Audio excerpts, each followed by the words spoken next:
L-2012 bdiet bl-omiċidju doppju f'Taslima, til illi seħħ fl-ewwel ta' Jannar u li s-sena wara għadu meqjus bħala wieħed misterjuż. Sallum għadu mhumiex ċari ċ-ċirkostanzi ta' kif inqatlu Duncan Zammi ta' 33 sena u Nicky Ġera ta' 26 sena, it-tnejn minn Taslima. Kollox jindika illi t-tnejn qatlu lil xulxin b'daqqiet ta' sikkina. 15 ta' Marzu, Kevin Gatt ta' 32 sena minn Ħalaxa inqatel fi sparatura f'garaġġ fi-triq Giuseppe Lanzon f'Witinajn. F'din l-isparatura safa ferud gravi Stephen Zammit illi miet fil-11 ta' April.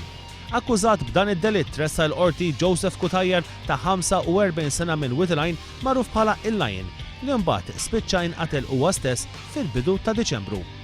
17 ta' Marzu, aggressjoni f'paċi fil-waslet għal-mewt ta' Osama Salih, Sudanis ta' 34 sena. Huwa kien aggredit minn żagħżugħ Rumen li kien ħarab minn Malta, iżda ġie arrestat wara li nħareġ mandat ta' arrest Ewropew fil-konfront tiegħu. Dwar dal-każ kien mixli Antonell Dobre ta' 26 sena. 19 ta' April, til illi ħasat lill-Avukatura fejn stabet maqtula l-avukat Margaret Mifsud ta' 31 sena minn Birkirkara. Hija nstabet mejta fil-karozza tagħha f'Baħar iċ-Ċaq. Dwar dal-każ tressa l-qorti l-eks raġel tagħha Nizar Mustafa Al-Gadi Libjan ta' 34 sena. 29 ta' Ġunju, immigrant irregolari Abdallah Mohammed ta' 36 sena mill-Mali allegatament inqatel minn żewġ soldati waqt li kien qed jeħduh fiċ-ċentru tas-saħħa ta' Raħal Ġdid. Mark Anthony Demek ta' 44 sena mill-Gżira u Clive Kuxkiri ta' 29 sena minn Raħal Ġdid qed jiffaċċjaw akkużi kriminali dwar dan il-każ. 10 ta' Awwissu, ġlieda oħra f'paċi waslet għal qtil ta' Mario Gallia ta' 47 sena minn Taslima.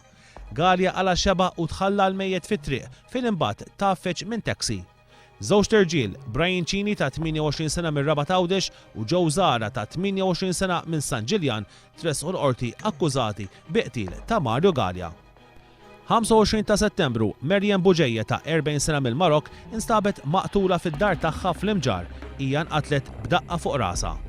27 ta' Novembru, til Makra Bru f'San Pawl il-Baħar, Yvette Gajda Ungeriża ta' 38 sena inqatlet mis-sieħeb tagħha b'75 daqqa ta' mqas. Laflo Marton ta' 45 sena tressa l-qorti akkużat biqtil. 12 ta' Deċembru. Dan il-jum jibqa' mfakkar għal żewġ delitti li seħħew f'temp ta' 4 sigħat. L-ewwel instab maqtul b'tir f'rasu Josef Grek ta' 41 sena minn Ħalbalzan huwa instab maqtul fuq il-blat f'Qalet Marku Baħar iċ-Ċaq.